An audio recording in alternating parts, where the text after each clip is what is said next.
Welcome to Warp into War. Today's deep dive into a stack of recent articles detailing, well, Warhammer 40,000's massive global success.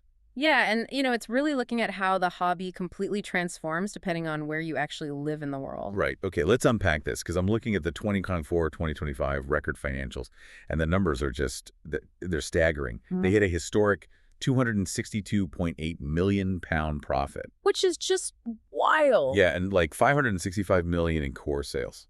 And, the why behind the numbers is this huge growth basically everywhere. North America, Europe, Japan is actually up 25.9%. Oh, wow, that's a massive jump. Right, and China's up over 20%.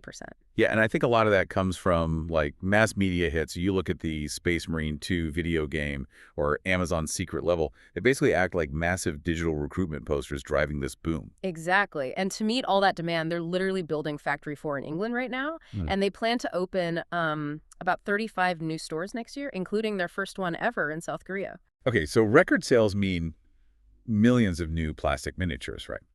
But, and this is what gets me, where do people physically put them all? Well, that's where the regional contrast is just fascinating. In places like England and Sweden, homes are generally larger, like 76 to 92 square meters in England, up to 90 in Sweden. Right. And we have relatively shorter work weeks, so players can easily host massive games on large home tables or, down in local pub basements. But so how do you play a massive tabletop war in a 45 square meter Hong Kong apartment after a grueling 50-hour work week? You really don't. I mean, the culture completely pivots. Players in Hong Kong and Taiwan heavily favor smaller scale skirmish games like Kill Team and Warcry. Oh, that makes sense. Less space, fewer models. Exactly. And additionally, Games Workshop has massively lowered the entry barrier there by providing rulebooks in both English and traditional Chinese. Wait, really? Because in Sweden and England, they just read them exclusively in English, right? Yeah, exactly. But in Asia, that dual language support is a game changer. Even still, though,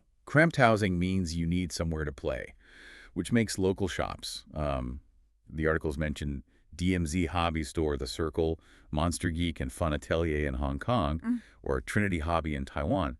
They become indispensable, like shared living rooms. Yeah, they have the spacious tables, the pre-built terrain. You just rent a spot for an after-work match. Quick reminder for you listening, remember to like and subscribe to our YouTube channel.